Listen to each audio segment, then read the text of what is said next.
സമ്പാളൂർ വിശുദ്ധ ഫ്രാൻസിസ് സേവ്യറിന്റെ തീർത്ഥാടന ദൈവാലയത്തിൽ തിരുനാളിനോട് അനുബന്ധിച്ചുള്ള ആത്മാഭിഷേക ബൈബിൾ കൺവെൻഷന് തുടക്കമായി. JRS systems and services, Chalakudy. Your complete IT partner. Kodungallur Kottappuram രൂപതയിലെ ചരിത്രപ്രസിദ്ധമായ സമ്പാളൂർ വിശുദ്ധ ഫ്രാൻസിസ് സേവ്യറിന്റെ തീർത്ഥാടന ദൈവാലയത്തിൽ തിരുനാളിനോട് അനുബന്ധിച്ചുള്ള ആത്മാഭിഷേക ബൈബിൾ കൺവെൻഷന് തുടക്കമായി.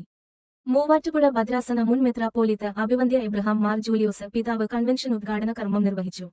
തുടർന്ന് വിശുദ്ധ ഫ്രാൻസിസ് സേവ്യറിന്റെ അദ്ഭുത കാശുരൂപം പ്രകാശനം ചെയ്തു.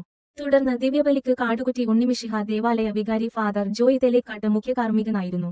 Carmel academy principal father Yesudas Chungath CMI, father Anoop Puthussery CMI എന്നിവർ സഹകാർമ്മികരായിരുന്നു. ഇടവക വികാരി ഫാദർ ജോൺസൺ പങ്കേത്ത്, സഹവികാരി ഫാദർ റെക്സൺ പങ്കേത്ത്, ഡീക്കൻ സെബിൻ, കൈക്കാരന്മാരായ ഫ്രാൻസിസ് സിമേതി, ആഷ്ലി റൊസാരിയോ.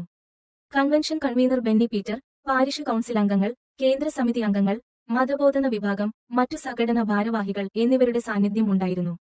പോട്ട ആശ്രമത്തിലെ ധ്യാനഗുരു ഫാദർ ഫ്രാൻസിസ് കർത്താനം BC ആത്മാഭിഷേക ബൈബിൾ കൺവെൻഷന് നേതൃത്വം നൽകി.